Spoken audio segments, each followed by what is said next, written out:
Assalamualaikum warahmatullahi wabarakatuh. Jumpa kembali dengan Banyuwangi Official. Oke, selamat pagi semuanya teman-teman ya. Jadi pagi hari ini kita mau nonton lagi, yaitu tentang Faisal Assegaf, yang dimana dibawakan oleh langsung Opung Parbelak teman-teman. Oke, untuk videonya kita siapkan dulu. Dan inilah pembahasannya Opung. Mari kita simak bareng-bareng. Let's go, kita tonton. Kalian merasa kehilangan dengan orang ini enggak? Iya, aku kehilangan kali loh. Enggak lah, udah lama nggak nampak. Kukira udah ditelan buaya dia. Nggak taunya kemarin nongol di LC. Inilah salah satu orang Indonesia yang ngomongnya nggak pernah positif. Negatif terus. Pesimis. Nggak pernah melihat masa depan itu yang cerah-cerah. Suram terus. IKN akan mangkrak. Pemerintah kedepannya akan bobrok. Penegakan hukum yang juga semakin lama semakin hancur. Inilah orangnya ini. Aku nggak ngerti kalau di rumah apa yang diajarkannya ini sama anaknya ini. Udahlah nak, nggak perlu kau belajar pintar-pintar kau nak. Toh juganya lapangan pekerjaan makin sulit.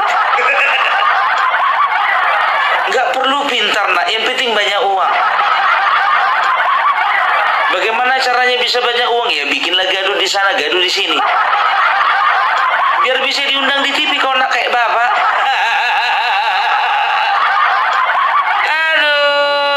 Aduh, kaget aku nongol di LC. Tapi nggak cukup heran awak, karena apa? ILC lah satu-satunya media yang mau mengundang Faisal Assegaf. Yang lain nggak mau.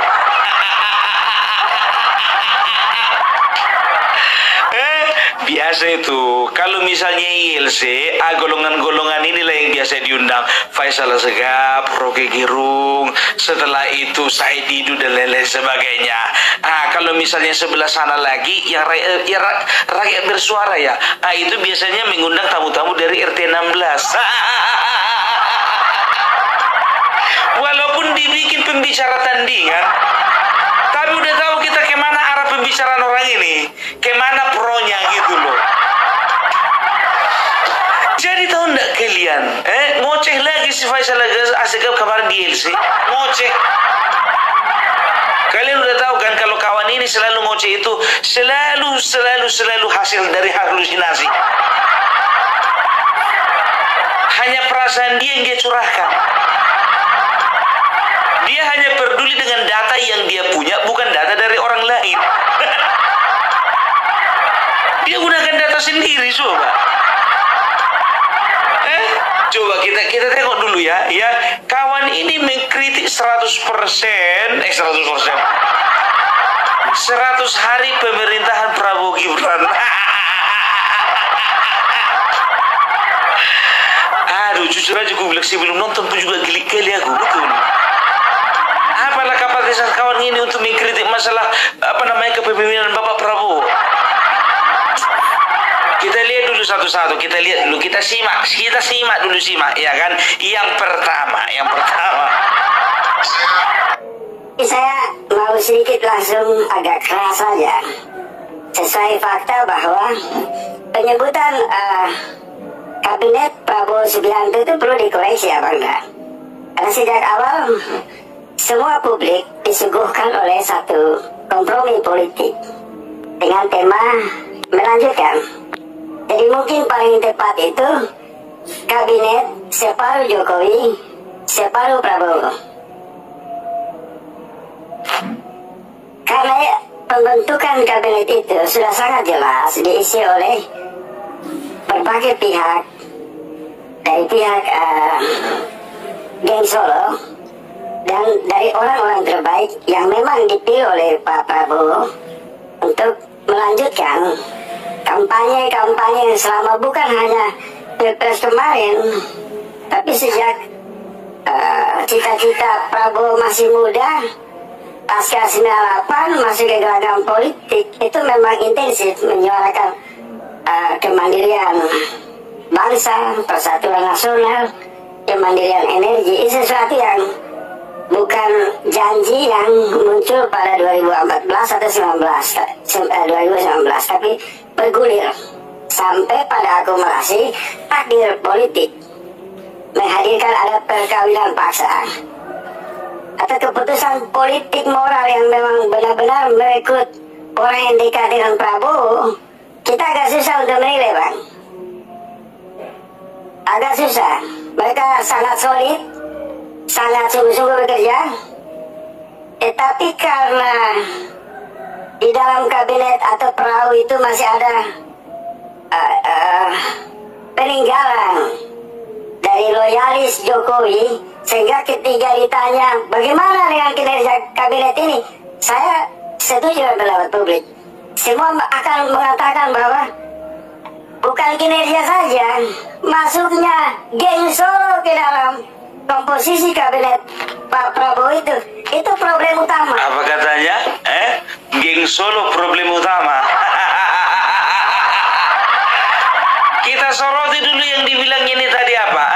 Harusnya kabinet itu jangan dikatakan kabinet merah putih. Harusnya kabinet Jokowi dan kabinet campuran Jokowi Prabowo. Mana ada nama kabinet seperti itu? Bagus kau, iya kan? Jadi sudah jelas bahwasanya yang pertama begini ya, nggak usah terlalu iri kau ketika orang masuk kabinet kau enggak. Karena gimana pun juga orang seperti kau nggak cocok kau masuk kabinet. Apapun komentarmu tentang kabinet Jokowi Prabowo, ya kan? Kabinet Jokowi Prabowo, jadi aku pula yang menyiapkan. Kabinet merah putih, kau diam aja di situ.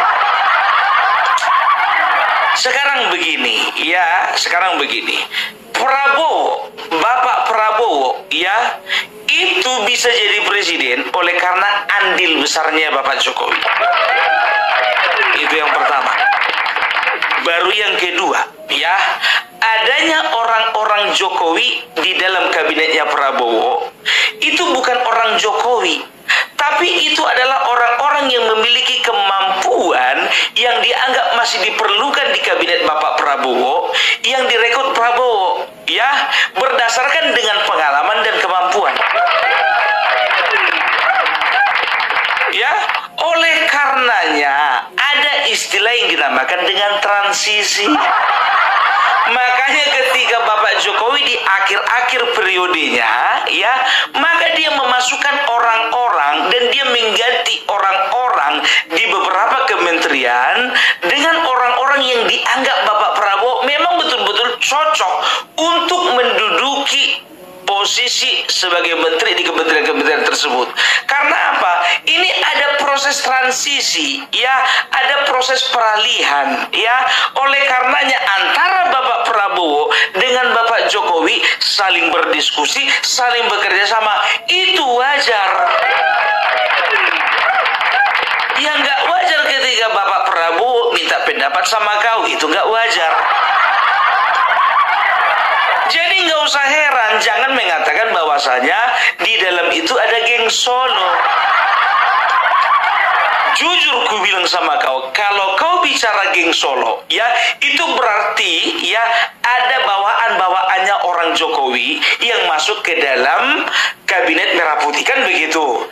Sadar tidak sadar, ya, Bapak Prabowo juga termasuk di dalam geng Solo.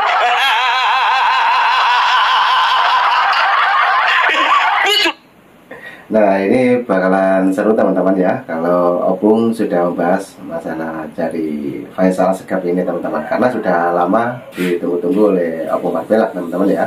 Nah, oke, kita dengarkan lagi obrolannya Opung Parbelak. Lanjut. Betul kan? Cemana yang isi kepala kawan ini? Geng Solo, iya kan? Bapak Prabowo ada di dalam kabinet itu, berarti Bapak Prabowo juga geng Solo. Enak aja menamakan orang geng Solo, coba bayangkan kalian dulu. Alah, nggak boleh begitu. begitu Faisal Asegaf. Kau itu selain subjektif, kau juga harus objektif.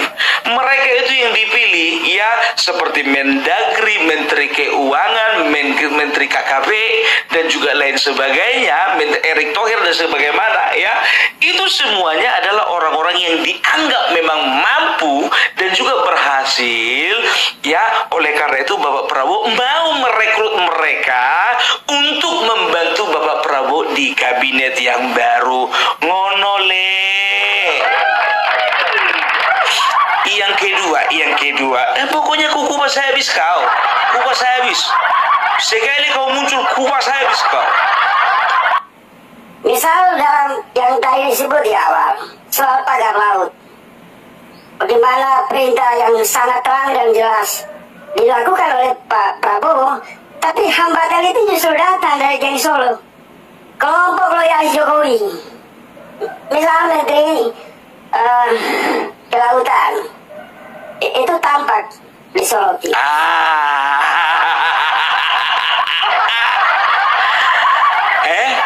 Apa katanya tadi? Ketika Bapak Prabowo memerintahkan untuk mencabut pagar lautan, maka halangan datang dari geng Solo itu sendiri. Geng Solo itu adalah salah satunya Menteri KKP. Bapak Wahyu Sakti itu bukan geng Solo. Dia bukan orang PDIP. Dia bukan orang dekat Jokowi. Dia itu adalah orang PAN. Posisinya dalam Partai Amanat Nasional sebagai Wakil Ketua Umum. Tanya, namanya Bapak Wahyu Sakti Trenggono. Kalau bicara pakai data kalapa, nggak pernah bicara pakai data ini. Kau searching dulu, ya kan? Oh, Menteri KKP ini 2 periode memang. Tapi ini dari mana ini ya? Oh, ternyata PAN. Kemarin begitu juga kau membahas masalah IKN, datamu semua ngawur. Sekarang masalah Menteri KKP saja pun salah dia. Geng Solo. Geng Solo? Udah jelas-jelas itu. Ku bilang sama kau ya. PAN adalah salah satu partai yang mulai dari dulu sampai sekarang 2014, 2019, 2024 mendukung Bapak Prabowo. Salah besar kalau kau bilang itu geng Solo. Salah besar. Itu asli orang Bapak Prabowo. Geng Solo. Wakitum itu wakitum. Makanya kau kalau punya partai itu bergaul sama kalau ketua umum yang lain. Jangan kau monggok di rumah. Tahu arti monggok? Cicing wae. Meneng wae. Bergaul kau sama ketua umum Golkar, ketua umum PDIP, ketua umum PKB. Kenapa nggak pilih kau? Jangan kebanyakan main sama ketua umum Partai Umat. Pak Karni tolonglah dulu orang kayak gini. Kenapa harus diundang Pak? Kekurangan SDM kalian.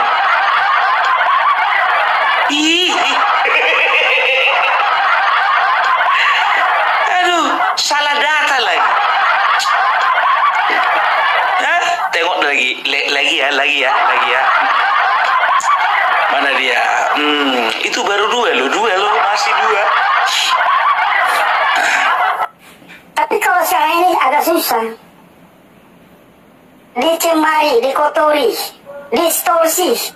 Kata kabinet itu terdiri dari 2 kata yang saling berhadapan-hadapan, walaupun terlihat senyap, tapi tampak jelas saling berbenturan antara Pak Prabowo di satu sisi dengan sahabat-sahabat kami yang mungkin punya semangat reformasi, kawan-kawan yang profesional itu berdiri di sana sungguh-sungguh ingin menjalankan cita-cita, misi, keinginan, ketulusan Prabowo Subianto. Tapi lagi-lagi hambatannya, saya kembali lagi, datang dari kubu Pak Jokowi dan Solo Ini satu realitas politik yang tidak bisa dinafikan. Apa dia bilang tadi? Di sebelah sana ada Bapak Prabowo dengan menteri-menterinya, sahabat-sahabat kami. Di satu sisi ada Bapak Jokowi dan juga geng Solo pengikutnya. Pede kali kau sahabat kami kau bilang.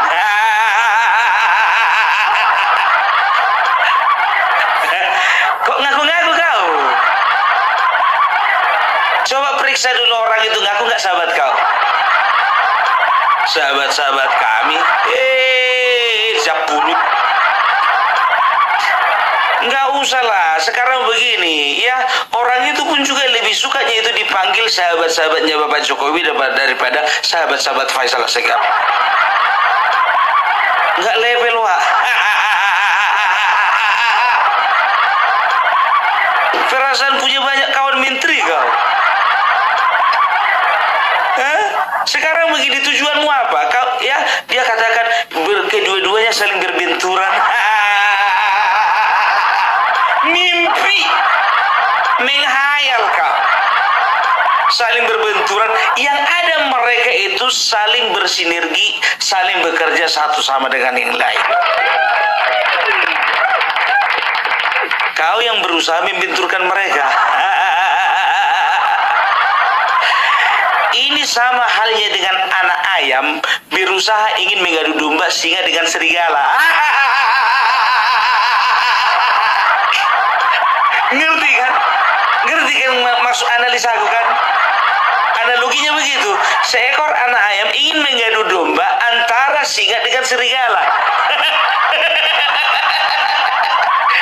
Anak ayam. Itu dia. You are nothing. You are nobody. Kau bukan siapa-siapa. Mau coba kau bentur-benturkan Bapak Jokowi sama Prabowo? Aduh, ketawa kali aku betul. Aduh, baru 3 udah ngos-ngosan aku. Nah, ini sangat seru sekali teman-teman ya, karena Faisal Assegaf ini membahas tentang Pak Jokowi, juga menyinggung tentang pemerintahan Pak Prabowo teman-teman. Oke, lanjut lagi untuk videonya Opung, kita play membahas tentang Faisal Assegaf. Lanjut. Aduh, Pak Karni tolong ya dievaluasi lagi ya kalau ngundang orang. Itu yang ketiga, sekarang keempat. Kedua, di sisi dimensi ekonomi, gerakan cepat Pak Prabowo memangkas keuangan, khusus APBN, yang memberi harapan kepada rakyat, gambaran kepada rakyat bahwa Pak Prabowo ingin efisiensi terhadap penggunaan anggaran. Itu terlihat. Kalau kita lihat Jokowi 2014, 2019, nggak dipangkas. Justru membentuk tim untuk memburu semua peluang yang hari ini meninggalkan warisan rantai korupsi yang sangat ganas. Tetapi dalam 100 hari ini terlihat gambaran jelas APBN kita yang disandra hampir 10 tahun oleh rejim Jokowi berhasil diselamatkan oleh 10 tahun anggaran kita yang sudah disandra oleh rejim diselamatkan Bapak Prabowo.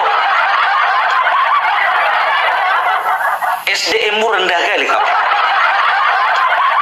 Kayaknya lebih cocok aku duduk di situ daripada kau. Kau mengutarakan pendapat, ya, tapi datanya nggak ada. Kau katakan bahwasannya Bapak Prabowo baru 100 hari sudah memangkas anggaran, tapi Bapak Jokowi selama 10 tahun nggak ada mangkas anggaran. Kalau ada uang, beli koran. Jangan beli paket untuk main game. Jangan beli paket cuma nonton channel-channelnya Refli Harun. Dari 2000, aku banyak datanya biar tahu kalian. 2014, 2016, 2019, 2020, 2020. 4 pun juga berpikir bagaimana untuk efisiensi anggaran 2025. Baca dulu lah kawan. Bikin malu. Ya, tolong dulu itu dihapus dulu itu apa namanya embel-embel di bawah layar itu ada tulisan kritikus politik. Ya, hapus dulu itu, hapus. Malu. Ya, beban itu sangat berat, kawan. Berat. Belajar dulu, kawan, belajar. Ini dia mengemukakan pendapat, maunya sebelum mengemukakan pendapat, latihan dulu kau di depan kaca. Begitu kau teringat contohnya, Bapak Prabowo memangkas anggaran, Jokowi tidak. Tunggu dulu, ku searching dulu, betul nggak ya? Searching dulu, gitu loh. Aduh, yang tadi 1, 2, 3, 4, sekarang yang kelima. Kita lihat dulu. Kali dengan survei 80% mengatakan kepuasan publik terhadap Prabowo Subianto, itu hasil berikan spidol garis besarnya, ketegasannya itu kepada Bapak Prabowo Subianto, bukan kepada rekan-rekan kabinet, dan lebih khusus tidak dialamatkan kepada Gibran. Karena kalau merujuk kepada hasil survei Tempo, nilai Gibran itu cuma mendapat 3 poin dari angka 10. Jadi saya mendukung persepsi survei dukungan moral rakyat yang mengatakan sangat puas, bukan 80%, belum 100% kepada Prabowo Subianto. Tetapi untuk pembantu-pembantunya kita tunggu 3 bulan ke depan. Berapa bulan ke depan? 3 bulan ke depan. Ngapain kau tunggu-tunggu? Apa dibilangnya? Survei ini cocok untuk Bapak Prabowo. Kau punya otak? Bisa Bapak Prabowo berjalan sendiri? Waktu Bapak Prabowo pergi ke luar negeri, yang menghandle di dalam negeri siapa? Itu wakil presiden. Program makan gratis siapa? Bisa Bapak Prabowo kerja sendiri. Ada koordinasi antara satu kementerian dengan kementerian lain. Lapet. Kau. Jadi 89% itu hanya mampu dan hanya cocok disematkan kepada Bapak Presiden Prabowo, bukan kepada pembantu-pembantunya. Anak kecil pun juga tahu, ya kan? Kalau kau belajar misalnya di kelas 4 SD, ya, pembantu-pembantu presiden disebut titik menteri. Soal nomor 2, apa yang menjadi tugas seorang menteri? Membantu presiden. Apa tugas seorang wakil presiden? Membantu presiden. Apa tugas seorang presiden? Memimpin negara. Gak pernah SD kau? Gak pernah. Jadi mana bisa Prabowo bekerja sendiri, kan? Ini adalah penghinaan yang dia tujukan sebetulnya kepada Bapak Prabowo sendiri. Karena apa? Semua menteri yang ada di kementerian yang pilih itu adalah Bapak Prabowo. Jadi ketika kau menghina orang-orang pilihan Bapak Prabowo, itu sama saja kau dengan menghina dengan menghina Bapak Prabowo itu sendiri. Yang memilih wakil presiden itu siapa untuk mendampingi beliau? Bapak Prabowo. Dengan alasan katanya apa? Rating yang rating yang diberikan oleh media Tempo hanya 3 dari 10. Media Tempo kau bawa ke bangsa ini, Udahlah, kalau kau sebutkan media Tempo udah ngerti kami semua itu. Media Tempo, mau Tempo kek, mau Tempe kek, mau bocor arus, bocor keliling. Yang terakhir, biar selesai kita, malas aku bahas orang ini. Dan saya di sini berbicara dan akan kembali lagi puasa sampai 3 bulan kemudian lagi. Kalau sampai janji-janji ini tidak terpenuhi, maka Pak Karni mohon maaf sekali. Walaupun Prabowo sahabat abang dan banyak rakyat mendukung, tapi kalau kinerjanya tidak berhasil meningkatkan sesuai misi tujuan bernegara, menciptakan rasa keadilan dan kemakmuran, saya akan berdiri untuk melakukan perlawanan moral untuk dalam rangka menghentikan semua rezim omong-omong ini. Terima kasih. Apa? Perlawanan moral? Siapa kau? Siapa kau? Saya akan berpuasa bicara selama 3 bulan ini. Ya, sekarang begini, 3 bulan ini nggak akan ada yang undang kau. Emang kau puasa kemarin? Kau puasa karena nggak ada yang undang kau. Saya akan berpuasa selama 3 bulan ini. Saya akan tunggu. Ya, kalau misalnya tidak ada kemajuan, maka saya, maaf Bang Karni, walaupun Mas Prabowo itu sahabat, maka saya akan melakukan perlawanan. Udah banyak rupanya Mas Sam. Dana bu ada. Gak usah ngomong besar lah kawan, gak usah ngomong besar. Kualitasmu semana.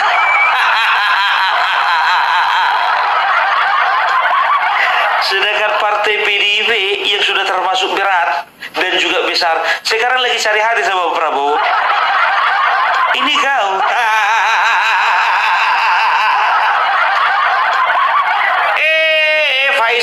Faisal. Kukira lu tobat kau nggak nongol kau di TV, rupanya nggak ada yang ngundang kau. Pura-pura lah dibilang kau puasa berbicara 3 bulan ini. Puasa kau mau berbicara 3 bulan ini karena bakalan nggak ada yang ngundang kau. Apa yang kau bicarakan semua nggak ada yang betul.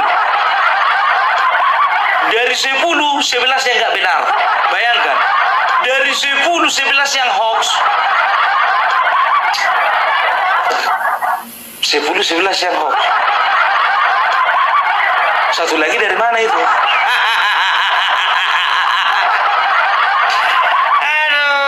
Aduh, udahlah. Gak perlu dibahas. Manusia kayak gini udahlah. Ya, jadi itu udah jelas kalian ya. Ya, jangan pernah dengarkan orang-orang kayak gini. Ku bilang sama kalian, keluar Faisal Al-Segaf, nongol lagi Amin Rais, muncul lagi yang namanya Refli Harun. Begitu juga Ngoce Rocky Gerung, Opung Parbelak akan kuliri habis. Siapa kali rupanya kau? Siapa kali rupanya mereka? Bedanya mereka punya akses ke ILC, aku enggak. Itu aja. Oke? Iya, itulah dulu dari Opung Parbelak ya. Salam NKRI harga mati. Oke teman-teman, videonya Opung sudah habis dan itulah tadi pembahasan yang sangat menarik sekali tentang Faisal Al-Segaf teman-teman ya, yang dimana selalu ditunggu-tunggu hadirannya ataupun videonya oleh Opung Parbelak ya. Oke, jadi sudah dibahas begitu transparan oleh Opung Parbelak. Oke, mudah-mudahan teman-teman semua yang nonton di video ini sehat selalu dan jangan lupa ambil hikmahnya teman-teman ya. Itulah tadi mengenai Faisal Al-Segaf. Oke, jadi cukup itu dulu yang kita tonton dari Banjang Official. Mengucapkan terima kasih, sehat selalu. Jangan lupa nanti juga ada video lagi dari Banjang Official. Oke, terima kasih. Assalamualaikum warahmatullahi wabarakatuh. Thank you. Sampai jumpa.